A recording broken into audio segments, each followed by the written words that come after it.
बंजर भूमि की कहानी। बहुत समय पहले की बात है। एक ऐसा गांव था जो अपने हरे भरे खेतों के लिए पूरे विश्व में मशहूर था। गांव के बारे में इतना कुछ सुनकर एक आदमी उसे देखने आया। उसे गांव का हर इंच अच्छा लगता था, लेकिन अचानक उसे एक खाली जमीन दिखाई दी। उसने गांव वालों से पूछा, यह जमीन खाली क्यों है? गांव वालों ने जवाब दिया, हमने सब कुछ करके देख लिया, लेकिन यहां कुछ भी नहीं उगता। उस आदमी ने सोचा, मैं गांव वालों को गलत साबित कर दूंगा। काम शुरू करने से पहले उस आदमी ने भगवान से प्रार्थना की। उसने जमीन पर खाद डाली और सेब के कुछ बीज बोए। उसने दिन रात मेहनत की। वह रात में बीजों के पास ही सोता था। गांव वालों ने कहा, वह समय बर्बाद कर रहा है। आखिरकार एक दिन असंभव हो गया। मिट्टी से छोटे छोटे पौधे उग आए। ये सब देखकर सभी गांव वाले हैरान रह गए। उस आदमी की मेहनत ने वाकई बंजर जमीन को उपजाऊ बना दिया था। कहानी से सीख, मेहनत हमेशा रंग लाती है। मेहनत करके असंभव को भी संभव किया जा सकता है। 3 भाइयों और घड़ों की कहानी। एक बार एक अमीर जमींदार ने मरते समय अपने 3 बेटों को अपने बिस्तर के नीचे खुदाई करने के लिए कहा। कुछ दिनों बाद बेटों ने वहां खुदाई की और 3 घड़े निकाले।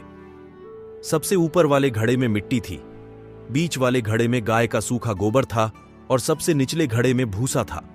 इस घड़े के नीचे एक चांदी का सिक्का था। हमारे पिता क्या संदेश देना चाहते थे? सबसे बड़े भाई ने पूछा, लेकिन कोई भी इसका स्पष्टीकरण नहीं दे सका।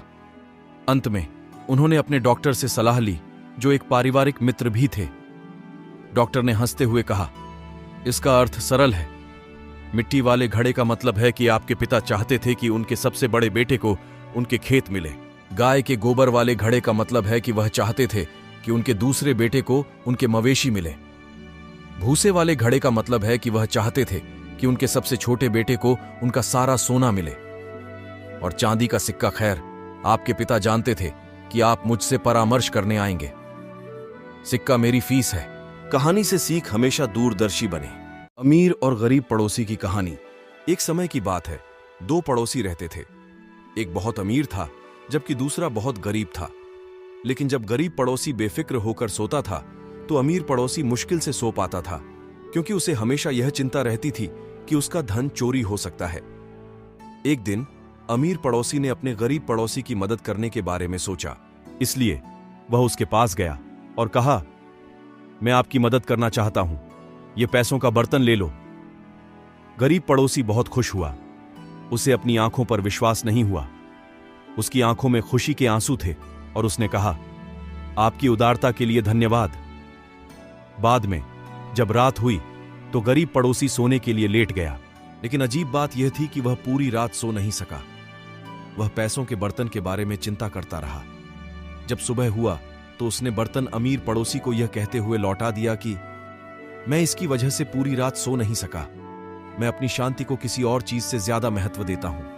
कहानी से सीख, ये कहानी हमें यह सीख देती है कि जीवन में सिर्फ पैसा ही सब कुछ नहीं होता है। मूर्ख मछुआरे की कहानी। एक बार की बात है, एक गांव के पास एक बहुत बड़ा तालाब था। गांव के लोग तालाब के पानी का इस्तेमाल पीने और दूसरे कामों के लिए करते थे। तालाब में बहुत सारी मछलियां थीं। एक बार एक मछुआरा तालाब में मछली पकड़ने गया। उसने अपना जाल तालाब में फैलाया और बैठ गया, लेकिन वह बहुत अधीर था, इसलिए उसने एक छोटे से पत्थर से एक लंबी रस्सी बांध दी। फिर उसने उसे तालाब में डाल दिया और पानी को हिलाना शुरू कर दिया ताकि उसके जाल में मछलियां फंस जाए। एक गांव वाले ने उसे ऐसा करते हुए देखा और उसे समझाया कि पानी को गंदा मत करो, लेकिन मछुआरे ने उसकी बात नहीं मानी और पानी को हिलाता रहा और उसे गंदा करता रहा। पानी इतना गंदा और कीचड़ भरा होने से मछलियां मरने लगीं। ज्यादातर मछलियां मर गईं और अब मछुआरे की कमाई का एकमात्र जरिया भी मिट्टी में मिल गया। अब मछुआरा यह देखकर निराश हो गया और खुद को दोषी महसूस करने लगा। कहानी से सीख, हमें धैर्य से काम लेना चाहिए।